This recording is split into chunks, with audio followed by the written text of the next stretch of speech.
So on the one-year anniversary of President Trump's second inauguration term, President Trump sat down with NewsNation on January 20th and basically escalated this long-standing warning towards Iran, saying that if Iran attempts to assassinate him, he's issued standing orders for the U.S. military to wipe Iran off the face of the earth. Let's take a look. But I have very firm instructions. Anything happens, they're going to wipe them off the face of this earth. And this wasn't just strike back. This is saying wipe off. And this comes just days after January 16th statement from Iranian state TV broadcasting a picture of the Butler rally of President Trump with blood on his ear and his fists raised, and then overlaid that text with the caption, "This time the bullet won't miss the target."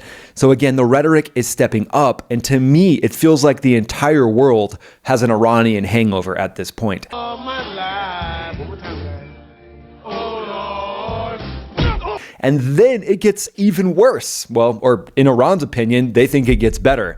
Their top diplomat, Foreign Minister Abbas Araghchi, vowed on the Wall Street Journal op-ed that any attack on Iran will be met with full force retaliation, with everything they have, is what he said. And that was a quote.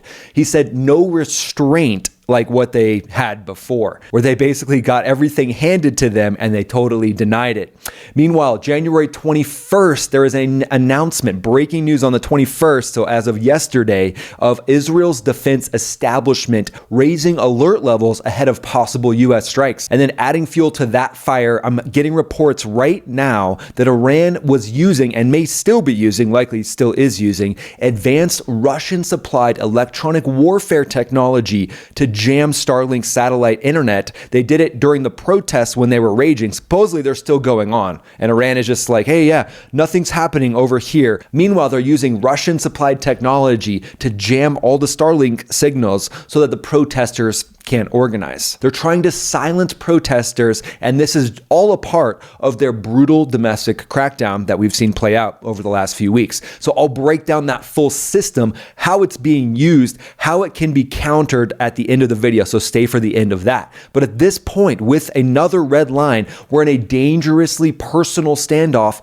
between Tehran and Washington. So stick around to the end, because we'll do the timeline, the threats of everything that's going on in this situation, the deployment of more U.S. assets to the Middle East, this regime's wartime tactics, what we'll likely see out of them, the capabilities that they actually have, and then we'll do a what-if scenario should the gloves come off, and this goes into full-scale escalation. But when it comes to Iran's diplomats and their leaders and even the Ayatollah themselves, I feel like they're pulling a full-up Ron Burgundy. They're just reading whatever's on the teleprompter, no matter how insane it is. I'm Ron Burgundy?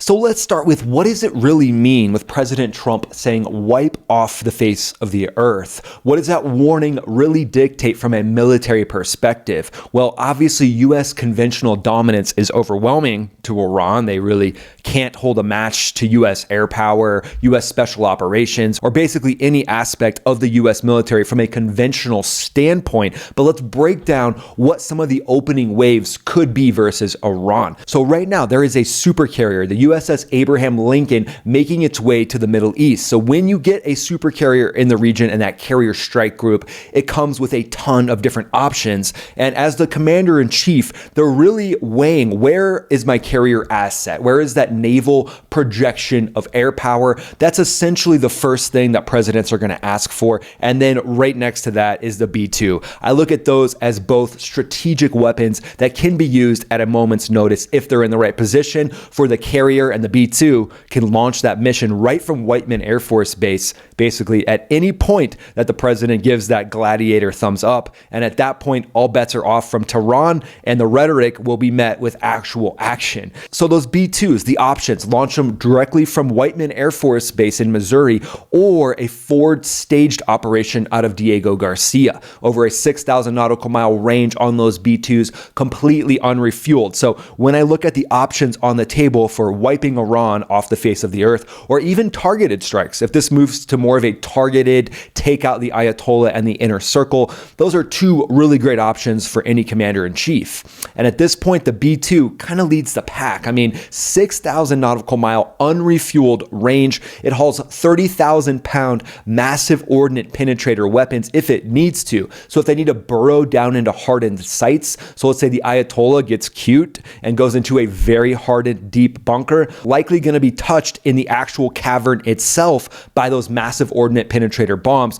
But again, taking out the vent shafts, just like what was done to Fordo and Natanz, those really hardened nuclear sites that were struck back in 2025, you can do that same kind of logic and same weaponeering when it comes to actually striking the vent shaft on the Ayatollah's bunker himself. And then from that carrier, Abraham Lincoln takes it up a notch. It takes it up a notch, and it should make everybody's heart beat a little bit faster, because that bad boy is decked out with F-35Cs. Those are the naval variant of the F-35, and that thing is trucking towards the Middle East right now. F-35, about a 700 nautical mile combat radius. Mach 1.6 is a mere yawn for that F-35. And then think about stealth penetration of the integrated air defenses, just like what happened in Venezuela, but this time those air defenses are going to be on steroids. So you're really going to need that stealth package to go in and lead the charge. But don't sleep on the F-22 either. The F-22 is like, hey, what about me? I'm the older brother of the F-35. F-22, don't worry, we got you.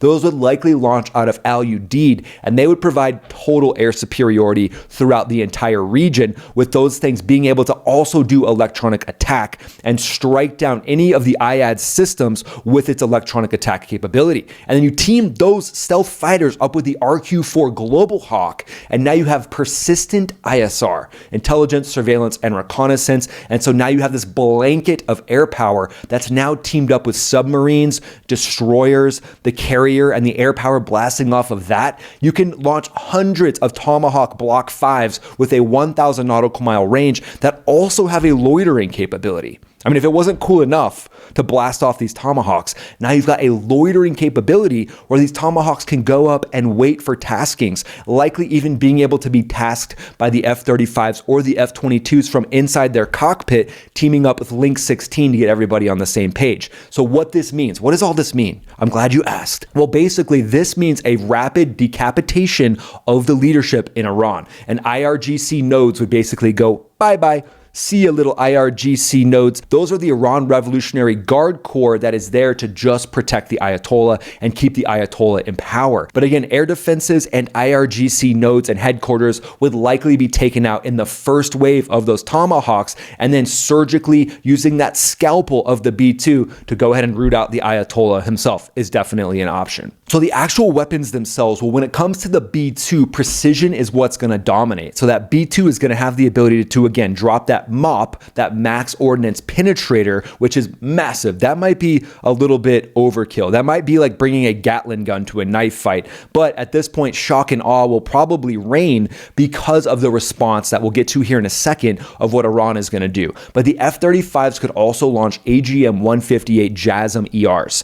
Those are highly capable, stealthy cruise missiles that have a 500 nautical mile standoff range. So if it wasn't cool enough to be stealth, now you can actually launch stealth weapons with a 500 nautical mile standoff range. And then those Tomahawks from the Navy are incredible assets for a situation like this. And they will also have the E-2D Hawkeye, which is basically a mini AWACS that will be up there teamed up with Aegis cruisers, networking everything on Link 16 for synchronized wave after wave after wave, until essentially the Ayatollah calls Mullah, or uncle. But I think a better analogy for those Tomahawks is like bringing a laser-guided sledgehammer to a knife fight. Yeah, that fits a lot better. So Iran is going to use S-400s. Those are missile batteries provided by Russia. That's kind of what they see as their first line of defense that they're going to hope has some ability to protect them. Here's a little hint, Ayatollah. Good luck. But here's what Iran did to strike down communications with the protesters. So speaking of Iran's weapons being very heavily reliant on Russia,